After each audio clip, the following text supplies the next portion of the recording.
জীবন কেবল সুখেরই নয়, দুঃখের প্রবাহ তাতে আছে। 18 বছর বয়স এমন একটা সময় প্রত্যেকটা মধ্যবিত্ত ছেলের জীবনে আসে। একটা মধ্যবিত্ত ঘরের ছেলের বয়স যখন 18তে পড়ে, তখন সে শুধু একটা সুন্দর ভবিষ্যৎ গড়ার জন্য লড়ে।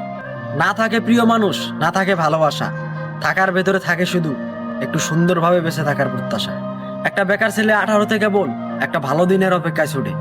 তাই এখন সূর্য ওঠার আগে সে ওঠে। মুখে হাসি, হৃদয়ে বিষাদ, ইচ্ছা স্বপ্ন তারও আছে, তবে হোঁচট খাওয়ায় অভাব। বাবাদের 5 টাকা বাঁচানোর গল্প সকলেই জানে, তারা মহান, ছোট করে বলছি না। তারই ঘরের বেকার ছেলেটা পেটে আজ বালিশ চেপে ঘুমায়, এটাই কেবল প্রকাশ পায় না। দুর্ভিক্ষে যাচ্ছে সময়, বিশ্বাস আছে বদলাবে সময়, বদলাবে দিন।